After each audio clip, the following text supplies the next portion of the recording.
Bannakibiina ki National Unity Platform nga bakulembeddwa Akulira Robert Kyagulanyi Sentamo olunaku balumazeeko mu bizinga by'e Buvuma ku mikolo egy'okkuza olunaku lw'abakyala ekitegekeddwa omubaka omukyala owa disitulikiti eyo Susan Nakaziba Mugabe. Eno Kyagulanyi atuuseeyo ku ssaawa 6 ng'omukolo gubadde ku kisaawe ekya Bukedde Primary School mu ggombolola y'e Buwooya.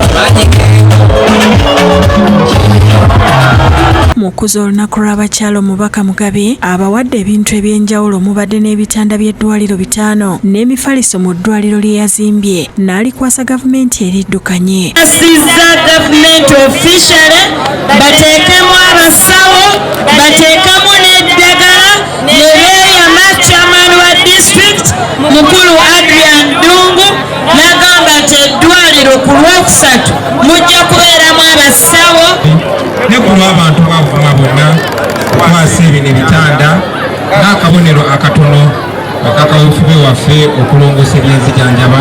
Ssentebe wa disitulikiti y'e Buvuma Adrian Waswa Dongo abuulidde Kyagulanyi ebizibu disitulikiti byetubiddemu. Oluzungu bagamba ti Buvuma is below in most of the minimum indicators.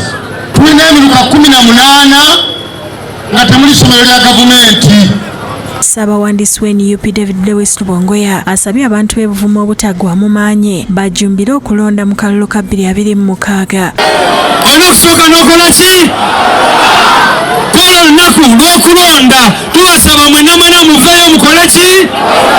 Amyuka Pulezidenti w'NUP mu Buganda Muhammad Muwanga Kivumbi alaze okutya olw'okuba ebizinga by'e Buvuma ebivaamu ebinazi n'ebyennyanja bikyali mabega mu by'enkulaakulana. Wano e Buvuma we bazita ebyennyanja enguudo z'ebyennyanja ziriwa?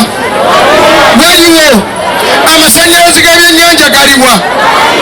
Mu kwogera kwe Kyagulanyi yeebazisa abeeno olw'okumuyira akalulu mu 2021 yadde nga teyalinnyayo kubakunga.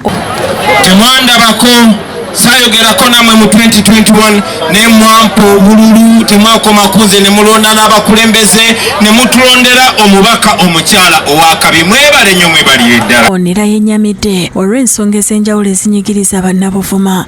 Nkimanyi nti baana bangi bali wano mulina amaanyi gammwe muli bavubuka mwandibadde mufuna ku kyobugagga Katonda kye yabawa ennyanja yamwe. Fred Kajubi yakusakidde eggulire lino ku Bukedde TV. Oya